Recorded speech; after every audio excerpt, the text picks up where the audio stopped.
일단 우리가 방산이라고 하면 진짜 10년 전만 해도 지지부진한 재미없는 그런 종목들이었잖아요. 올 초부터는 뭐 반도체 얘기가 제일 많았지만 수익률로 따지면 방산이 1등이죠. 우리나라 방산 입장에서는 고객이 대한민국 정부밖에 없었는데 해외 시장이 열린 게 되다 보니까 이건 성장주가 된 거예요. 최근에 뭐 거의 방산 섹터가 30% 가까이 올랐던 것도 다 이유가 있었다.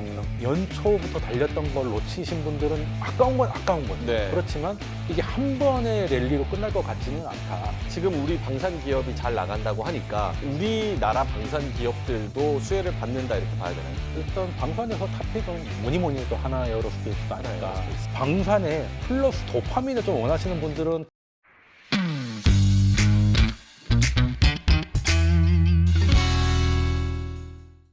네, 지구 위의 모든 돈 되는 이야기 글로벌 투자 생활 명민준입니다. 요즘 전 세계가 평화가 기본값인 시대를 지나서 긴장이 일상이 된 지정학 리스크의 상시화 시대로 들어섰는데요. 베네수엘라, 이란, 그린란드 이슈까지 에너지와 자원 그리고 물류가 서로 맞물리면서 새로운 패권 전쟁의 톱니바퀴가 돌아가기 시작했습니다. 지정학 리스크가 상시화되면서 각국은 동맹을 재정비하고 군사력과 방산 공급망을 다시 짜고 있는데요. 오늘의 글투템, 돈의 레이더에 선명히 포착된 방산, 지금부터 제대로 뜯어보도록 하겠습니다.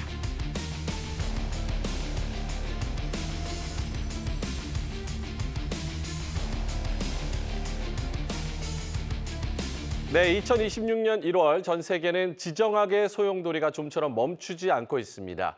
영원한 동맹도 영원한 적도 없다라는 말처럼 각국은 계산기를 두드리며 안보 전략을 재정비하고 있습니다. 오늘은 더 복잡해진 세계 정세 속에서 돈의 레이더에 포착된 방산의 투자 좌표를 확실하게 짚어보도록 하겠습니다. 지정학과 방위 예산의 흐름 속에서 방산의 돈길을 가장 선명하게 안내해 주실 분이죠. 돈쌤 정현두 소장 함께합니다. 어서 오세요. 반갑습니다. 네. 돈쌤입니다. 뭐 다른 거 다 떠나서 네. 일단 우리가 방산이라고 하면 네. 예전에 진짜 10년 전만 해도 되게 지지부진한 되게 재미없는 그렇죠. 그런 종목들이었잖아요. 특히 뭐 한국항공우주 이런 대표적인. 넥선도 마찬가지로 네. 다 그랬죠. 근데 요즘은 이게 어떻게 달라졌고 왜 달라졌는지의 큰 흐름부터 짚어주시면.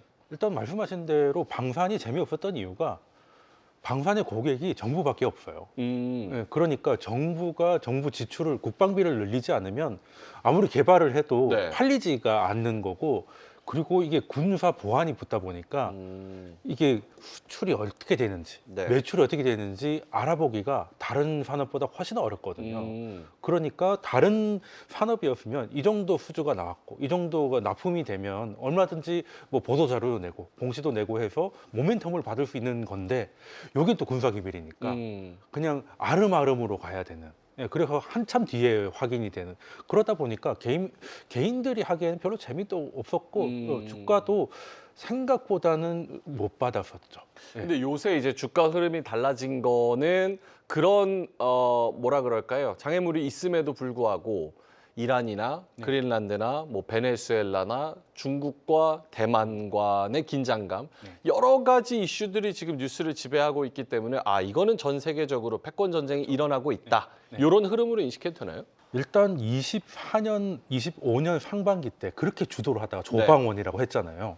그런데 하반기에도 박수권을 갔던 이유가 이거 이제 러시아, 우크라이나가 이제 휴전할 거다. 그리고 전쟁이 종결될 거다. 그러면 이제 아무래도 마음이 좀 덜 급해질 테니까 수주가 줄지 않을까라고 걱정을 했고 실제로 좀 줄기도 했어요. 네. 예, 그러다가 올해가 들어서면서, 올해는 정초부터 이제 뉴스가 굵직굵직한 게 엄청나게 나오잖아요. 그리고 예전 같으면 이게 진짜 가짜 뉴스가 아닐까 싶을 정도의 뭐 베네수엘라 대통령 뭐 체포 같은 일들이 벌어지고 나니까 네. 러시아 우크라이나는 휴전한다고 했는데 벌써 4번째 시도거든요. 네. 안 되고 있어요. 네, 안 되고 있고, 러시아는 도발 범위를 우크라이나뿐만 아니라 북유럽까지. 얼마 전에 해프닝이 한 번 있었는데 네. 북유럽 쪽에 이제 드론이나 전투기가 나와가지고 나토 조항의 4번이 나토 회원국이 공격을 받으면 동시에 다 들고 일어나는 거거든요. 네네네. 그걸 발동을 해야 되냐 말아야 되냐 할 정도로 잠깐 이슈가 있었어요. 그러면 러시아는 지금 휴전도 잘 되지 않고 오히려 도발은 더 위쪽으로 더 넓혀가는 것 같은데 미국은 베네수엘라 대통령을 체포했어요. 그러면 쿠바가 됐든 콜롬비아가 됐든 멕시코가 됐든 다음 타겟이 될 수도 있는 나라들도 긴장을 할 수밖에 없잖아요. 네. 그러면 하다못해 경비원으로 넓혀야 될 것이고 음, 그리고 우리가 잊고 있는 게 지금 동아시아도 장난 아니거든. 동아시아. 네, 왜냐하면 뭐 대만하고 중국 이야기는 이제 말할 것도 없는 네. 거고요. 지금 요즘 잠깐 스팸이 줄어든 것 같지 않습니까? 어떤 거요? 스팸. 스팸 문자 말씀하시는 네, 거예요? 스팸 문자 같은 거. 캄보디아에서 오는 거 잠깐 줄은 것 같죠. 저는 많이 오는 것 같은데. 아니, 저는 한 100개 오다가 한 20개 정도로 좀 준 많이 거예요. 줄었어요? 네, 오. 왜 그러냐 하면 캄보디아하고 태국하고 전쟁 중이에요. 캄보디아, 태국도. 네, 그래서 캄보디아의 그 범죄 조직이 있는 곳을 네. 태국이 미사일로 공습을 하고 그런 상황이거든. 그게 동남아도 우리가 잘 몰라서 그렇지 갈등이 굉장히 깊은 곳이에요. 그러다 보니까 일본은 아예 이 시장이 앞으로 다음 유럽이 될 것이다. 네. 라고 생각을 하는 것 같은데, 자 그러면 러시아 우크라이나라는 일시적 이벤트가 아니라 이거는 전 지구적인 상세화가 됐다. 그러면 방사는 지금 할 수 있는 나라가 사실 정해져 있기 때문에 그럼 거기서 수요는 뭐 걱정하지 않아도 될까? 이게 좀 슬픈 이야기긴 한데요. 어쨌든 산업적으로 봤을 때는 아무래도 수요가 유지가 될 것 같으니까 주목을 받을 수밖에 없고, 아마 정초부터 있었던 게 있었기 때문에 방산 섹터가 지금 우리뿐만이 아니라 유럽, 일본, 미국 다 이렇게 잘 움직이고 있는 게 그 네. 이유가 아닐까 생각하고 있습니다. 그러면 지금 국제 정세가 긴장감이 높아지고 있는 그런 온고잉 상황이라는 건 그렇죠. 우리가 인지를 하고, 국방비가 이제 방산 산업이랑 직결되는 그런 이슈인데, 트럼프가 얼마 전에도 네. 지금 미국 천조국이라고 하는 미국의 그런 국방비를 네. 50% 더 늘린다. 2,000조국이 되는 거죠. 그러니까요. 네. 그러면은 다른 나라들도 지금 유럽에도 국방비 늘려라 압박하고 각국이 또 다 그 재정비하고 있는 상황에 우리나라 방산 기업들도 수혜를 받는다 이렇게 봐야 되나요? 이 방산이라는 게 기본적으로 제조업인데요. 네. 제조업만 한다고 되는 것도 아닙니다.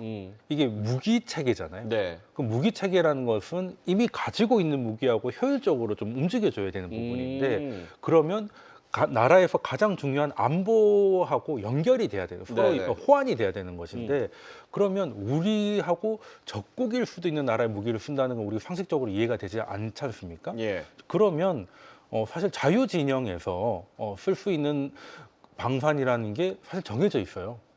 일단 미국이 있을 것이고 네. 독일이 있을 것이고 그런 다음에 이제 한국이 있고, 뭐 독일도 마찬가지고 일본도 마찬가지고 우리도 마찬가지였지만 방산 산업이 앞서 말씀드린 것처럼 정부와의 관계가 중요했다 보니까 네. 일본은 뭐 자위대라는 한정적인 수요처가 있고, 독일은 유럽이 계속 방산을 줄여왔어요. 예. 국방비 지출을 계속 줄여왔기 때문에 이거 뭐 기술 개발을 하더라도 뭐 매출이 나오기가 어려우니까 하나 팔면 많이 받아야 돼요. 그래야 망하지 않으니까.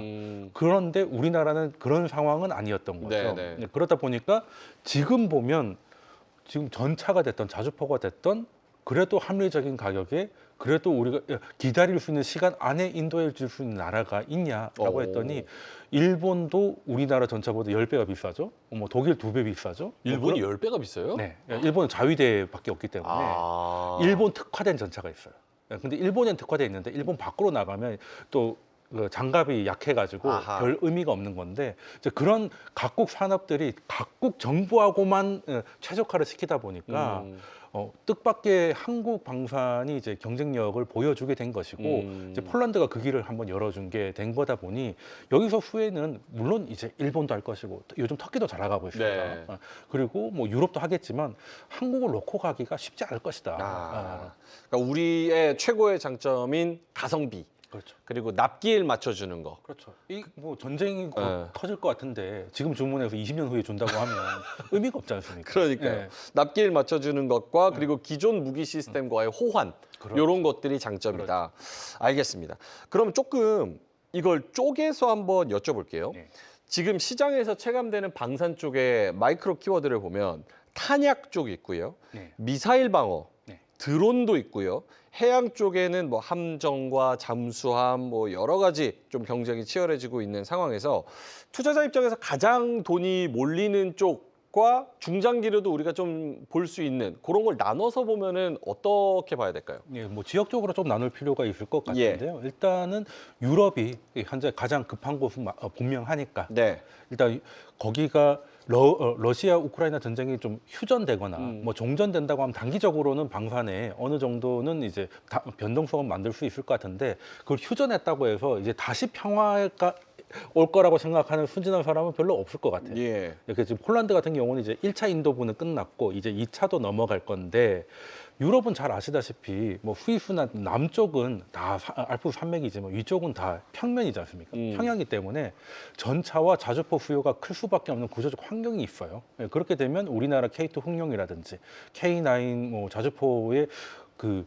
수요는 뭐 크게 걱정을 안 해도 될 된다. 부분일 것이고 그래서 네. 유럽이 일단 가장 중요할 것인데 그 다음을 생각해 보면 중동입니다. 중동? 예, 중동은 아무래도 뭐 화약고라는 얘기가 나오듯이 전 세계 무기 시장의 한 30% 정도를 중동이 차지하고 있는데 중동이 사실 지금은 그 이란 때문에 이란이 이제 미사일로 공습을 많이 하다 네. 보니까 이 방공망에 대한 수요가 높아서 유럽 쪽은 하나 에어로가 현대 로템이 좀 유리할 수밖에 없는데 네.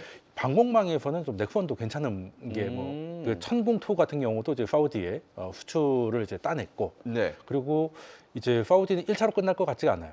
천궁이 아랍에미레이트라든지 뭐 아니면 사우디 이런 거 다 같이 수출이 됐는데 그중에 사우디가 압도적으로 국토가 넓잖아요. 그러면 방어해야 될 하늘이 그만큼 더 넓다는 얘기고 그러면 2차 수출이 이제 이루어지지 않을까? 1차를 했기 때문에 네. 호환성 문제라서 봐서도 뭐 나쁘지 않을 것 같다는 거고 사우디가 전투기가 굉장히 노후됐습니다. 토네이도 전투기가 있는데 굉장히 노후돼가지고 이거를 이제 교체 사업을 하고 있는데 지금 최종 후보로 이제 우리나라의 KF-52이 유로파이터랑 이제 마지막까지 올라가 있는데 네. 아직 결정은 안 나 있지만 한번 해볼 만하다. 이번에 이재명 대통령 순방했을 때도 에어쇼가 있었을 네. 때니까 뭔가 뭐 표면적인 뭐 워딩은 나오지 않았지만 그래도 실무적인 뭐 접촉이 있지 않을까 기대는 좀 해볼 만하다고 생각을 하고요. 그리고 또 다른 곳이 동남아.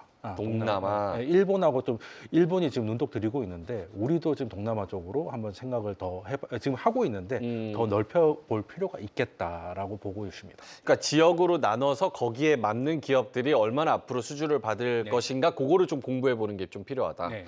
해양 쪽은 어때요? 이게 저기 트럼프 대통령이 얼마 전에 뭐 골든 플릿 해가지고 황금함대 뭐 얘기도 네, 그랬죠. 했었고 그리고 뭐 마스가라 그래서 미국이랑도 여러 가지 배 건조하는 것이나 군함이나 이런 쪽으로도 열심히 한다고 하잖아요. 네. 그러면 그쪽은 이제 한화가 쭉 좀 가져간다 이렇게 좀 기대를 해봐도 되는 걸까요? 일단 한화가 주도하는 건 뭐 기정사실일 것 같고요. 네. 뭐 조선소를 인수한 것부터 해서 가장 이제 스텝이 빠른 거는 분명합니다. 네. 분명한데 저희가 보기에는 하나만 가지고도 안 될 것 같아요. 그래요. 예. 일단 트럼프 대통령은 과거에 이제 1900년 초반에 윌리엄 맥킨리 대통령을 거의 그대로 복사 붙여넣기를 하고 있거든요. 네. 그때 윌리엄 맥킨리 대통령이 미국이 처음 제국주의를 보여줬던 시기입니다. 스페인과 전쟁을 했고요. 그리고 전쟁에서 이겨서 지금 필리핀하고 괌을 식민지로 가져갔던 게 또 그때고, 그리고 파나마 운하도 뭐 본인은 이제 암살돼서 끝을 못 봤지만 그 시작을 했던 대통령이기 때문에 지금 보면 파나마 운영권도 트럼프가 얘기를 하고 있고 그리고 해양권에 대한 이야기를 하고 있지 않습니까? 그것도 거의 똑같아요. 거의 똑같기 때문에 그게 그때 가능했던 게 그때는 백색 함대가 있었어요. 네. 네, 배가 하였거든요. 그래서 백색 함대인데 이젠 그걸 그대로 갖고 와서 골든 함대로 바뀌었다. 황금함대가 그렇게 바뀐 거예요. 네, 원래는 하얀색이었어요. 근데 이제는 트럼프 대통령이 개인적으로 금을 너무 좋아하니까 예. 금칠한 이제 함대가 필요하다. 그래서 트럼프 대통령은 한국 이야기할 때 무조건 한국이란 나라를 그냥 거대한 조선소로 생각하는 것 같아요. 아니 잘하니까 네, 워낙. 말만 하면 이제 조선 협력이 필요하다. 네. 어떤 한국을 압박을 할 때도 그렇고 한국의 유한 제스처를 할 때도 이제 조선에 대한 거는 분명한데 네. 그럴 수밖에 없는 게 패권이라는 게 어떤 거예요? 패권 국가다 이런 말을 많이 하잖아요. 네. 패권이라는 게 뭘까요? 그냥 힘만 강한 게 패권일까? 패권, 패러다임, 헤게모니. 네. 패권이 그러니까 헤게모니를 진다는 게 네. 그 구체적으로 어떤 걸 말하는지 잘 모르겠어요. 슈퍼파워 아닐까요? 네. 어떤 게 슈퍼파워냐는 거죠. 군사력과 경제력. 네, 이거를 어떻게 정의하냐면 각국은 이제 주권 국가들은 영토 안에서는 힘을 갖고 있죠. 네. 베네수엘라도 대외적으로 힘이 없을지 몰라도 그 안에서는 권력을 갖고 있단 말이에요. 그렇죠. 근데 패권국은 뭐냐면 네. 국경 밖으로도 힘을 쓸 수 있느냐. 이게 패권이거든요. 그럼 결국에는 이 패권을 하려면 해양력이 나와야 돼요. 근데 중국은 이걸 알아서 한동안 열심히 해왔지만 미국은 그 사이에 다른 건 모르겠지만 그렇죠. 배 쪽에는 너무 힘을 안 줬습니다. 다 낡고 지금 뭐. 그렇죠. 항공모함도 지금 나이가 뭐 저랑 비슷해요. 어. 예, 뭐 거의 뭐 50대 다 돼가는. 아, 그래요? 예, 거의 은퇴되는. 그게 한 40, 그때 뭐 한 보통 한 80년대 많이 나왔으니까. 지금 같이 뭐- 태어나서 지금 아직도 바다 위에 예, 그런 떠돌아다니고. 거죠. 그게 아직 현역이 많고 한번 어.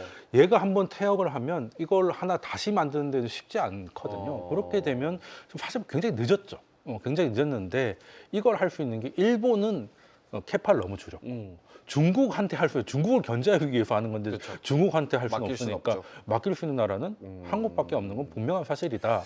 그럼 이제 하나뿐만 아니라 우리나라의 조선소들은 다 투입돼야 된다라고 저는 생각을 하고 있어요. 그래요? 네. 그러면 이 방산으로 묶어가지고 우리가 조방원, 조방변 뭐 이런 걸 봤던 것처럼 그렇죠. 조선이 거의 대부분의 조선은 좀 방산의 방산으로. 일부라고 봐야죠. 그렇게 시각을 좀 가져야겠네요. 네. 알겠습니다.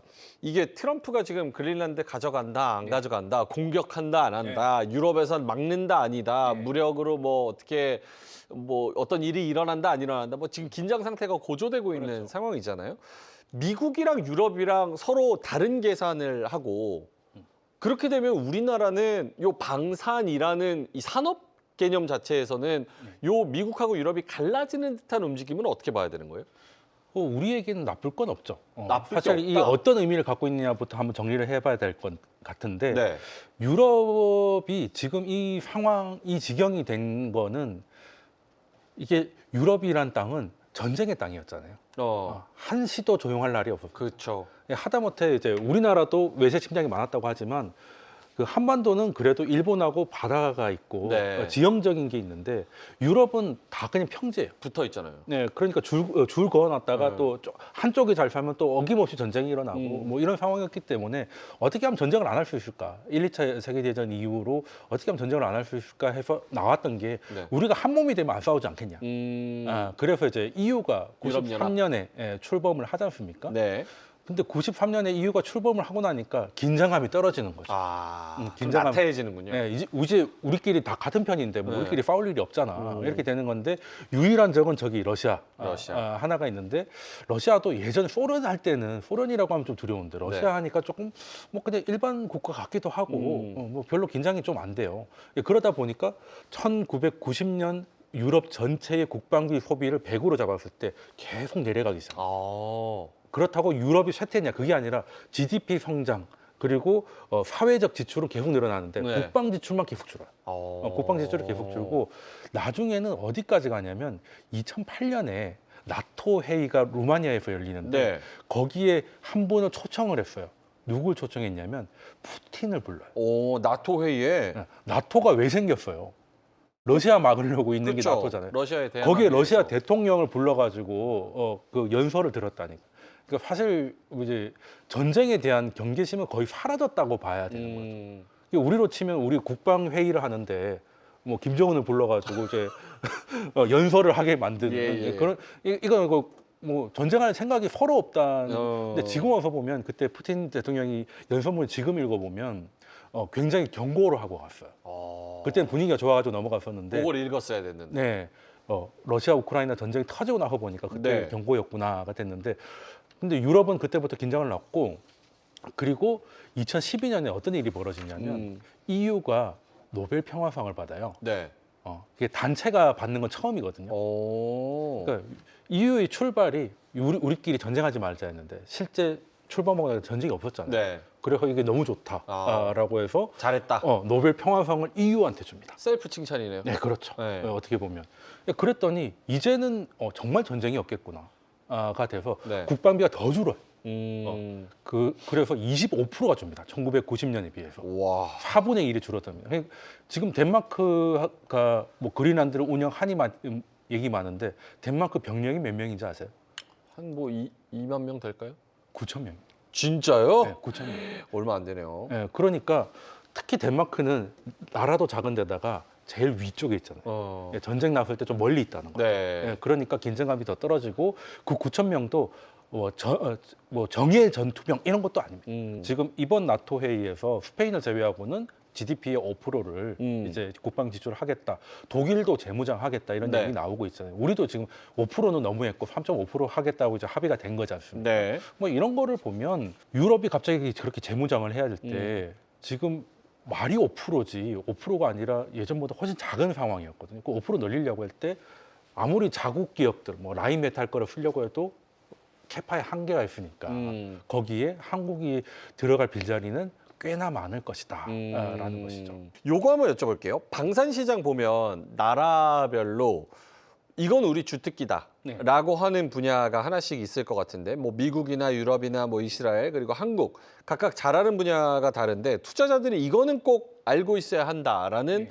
나라별 주특기를 주요 기업과 좀 짝지어서 정리를 해주신다면? 일단 방산이라고 하면 첨단은 핵 추진에 네. 관련된 것일 건데 그건 미국이 거의 꽉 잡고 있죠. 그래서 거기서 뭐 이번에 우리가 뭐 개발을 하니 많이 얘기가 많은데 그건 네. 또 시간이 굉장히 좀 많이 걸릴 문제고요. 자, 그러면 미국 시장을 한 봤을 때 우리가 지금 유럽이나 동남아나 중동 이런 데 수출을 했어도 미국 네. 시장을 열었다는 얘기는 잘 못 들어보셨을 거예요. 근데 미국이 지금 생각을 좀 바꾼 게 첨단 쪽으로는 개발을 좀 더 하고 네. 기존 무기 체계에 대해서는 좀 개방을 하겠다는 걸로 이제 좀 바꿨거든요. 그렇게 되면 적어도 우리가 핵 추진 뭐 이런 것까지는 아니라 하더라도 기존 무기 체계까지는 우리가 한번 해볼 만한데 실제로 넥스원의 비공 같은 경우는 네. 미국의 성능 테스트까지 4차까지 있는데 4차를 다 통과했습니다. 네. 예, 그러면 일단은 결심만 하면 수입을 할 수 있는 상황까지는 온 거예요. 이것도 있고 그리고 미 해군의 고등 훈련기가 있는데 거기에 지금 보잉사 제품이 좀 들어가려고 했는데 지금 최근에 보잉 F-35도 뭐 그 기술 관련 이슈가 좀 있어가지고 네. 약간 신뢰 문제가 좀 터졌거든요. 그래서 지금 우리나라의 이제 한국 항공우주의 지금 제품도 이거 현실성 있는 대안이 될 수 있다. 특히 뭐 중동 같은 경우는 앞서 말씀드렸지만 방공에 대한 것들의 수요가 꽤 높아서 특히 이제 사우디 같은 경우는 이제 굉장히 큰 손입니다. 예, 거기에는 뭐 방공만 뿐만 아니라 지금 아까 전투기 그리고 근데 지금 튀르키예가 지금 잘하고 있어서 여기에서 조금 경쟁은 좀 심해질 것 같다는 건 있는데 여기서 일단 아까 말씀드렸던 고등 전투기가 사우디에도 납품이 되면 유로파이터를 제낀다면 이것도 큰 모멘텀이 좀 될 수 있을 것 같고요. 네.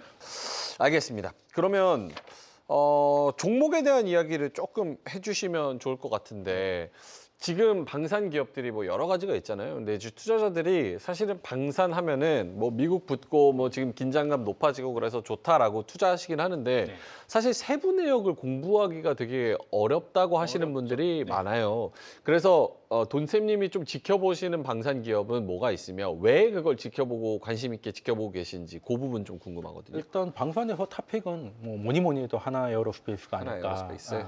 지금 최근에 너무 급등을 해서 단기적으로는 좀 보유자의 영역이 아닐까 싶기는 한데 네. 그래도 이게 참 재밌는 게 작년 약간 조정을 받을 때 하반기 때 조정을 받을 때 그때 다들 얘기했던 게 60만 원만 오면 다 사겠다라고 했는데 그 60만 원 안 주고 여기까지 온 거잖아요. 네.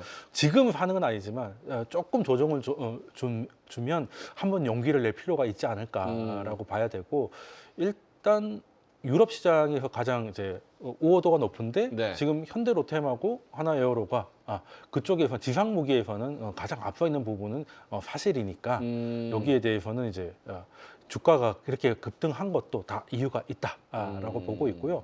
그리고 약간 옆으로 가면 이제 조선 쪽이 될 것인데 조선 쪽으로. 예. 그리고 한화그룹은 뭐 말할 것도 없고요. 뭐 현대중공업 같이 지금 조선의 기존 강자들도 얼마든지 네. 가능하다.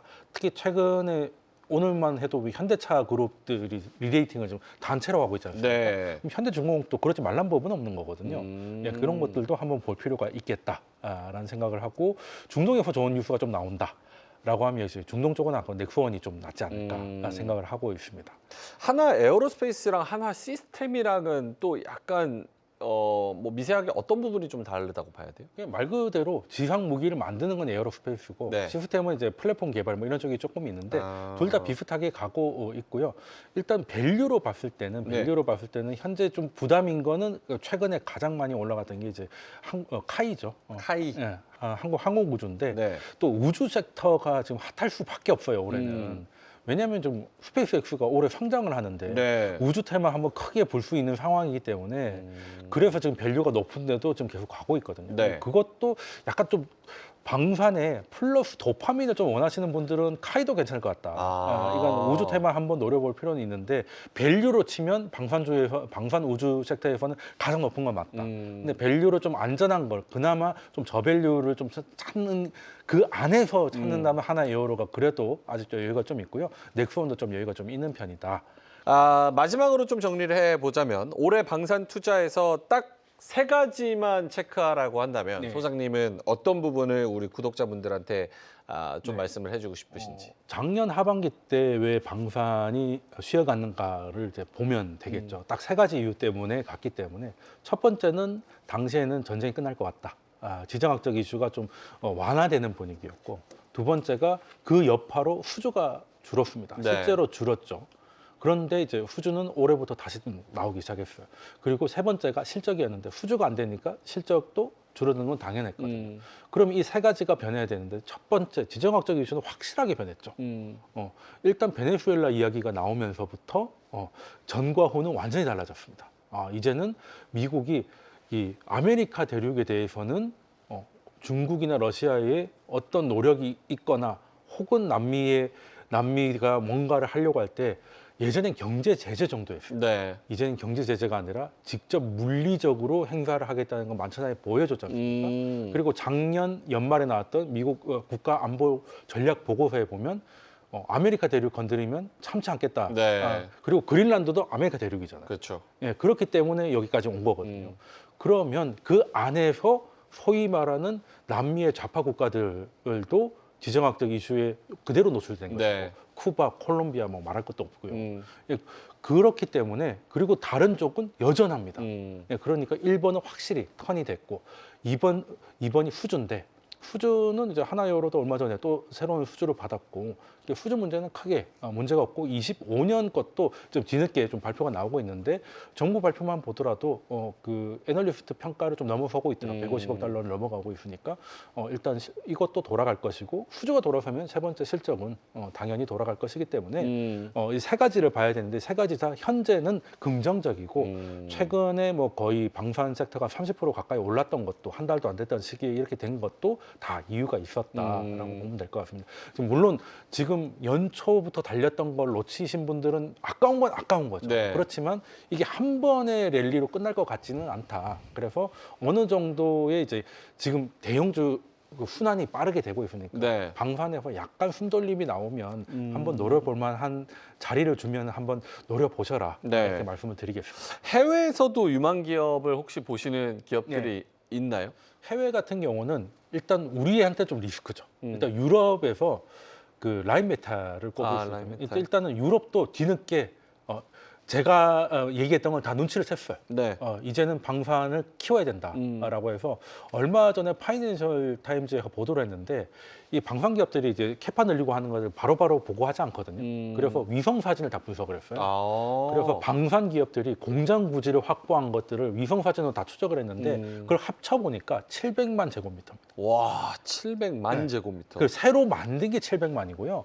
이미 있던 뭐 철도 관련 공장이나 네. 자동차 관련 공장들을 이제는 전기차로 넘어가니까 기존 내연차 공장들이 좀 할 일이 없잖아요. 네네. 그걸 방산 공장으로 바꿔요? 다 바꾸고 있습니다. 그래서 이번에 라인메탈도 3분기 실적은 조금 실망적으로 나왔습니다. 그럴 예. 수밖에 없는 게 앞서 말씀드린 대로 작년 하반기 때는 조금 그랬기 때문에 근데 그 사이에 실적은 조금 좀 미미했지만 이제는 라인메탈은 정말로 방산 기업, 100% 방산 기업이 되어가는 하나 에어로 같은 기업이 되고 있기 때문에 유럽이 캐파 증진을 해서 이게 실적으로 연결될 때까지 장기적인 시각을 보시는 분들은 예. 라인메탈도 한번 해지 차원에서 왜? 라인메탈과 하나 에어로가 싸울 거니까 그럼 둘 중 하나 이기는 편 우리 편으로 하고 싶으신 분들은 일부 라인메탈도 가져가는 것도 괜찮겠다. 알겠습니다. 이 정도에서 마무리를 좀 해야 될 텐데요. 이 방사는 예산이 만드는 시장이죠. 우리가 결국 확인해야 될 거는 방위비가 어디로 흘러가고 이 수주가 언제 실적으로 찍히느냐입니다. 숨가쁘게 움직이는 지정학 리스크의 파도 속에서 어느 구간을 정밀하게 공략해야 될지 돈이 움직이는 방향을 한 발 먼저 읽어 나가시길 바라겠습니다. 이 방산의 돈길 지도를 깔끔하게 오늘 펼쳐주신 돈쌤 정현두 소장님과는 여기서 인사드리도록 하겠습니다. 고맙습니다. 감사합니다.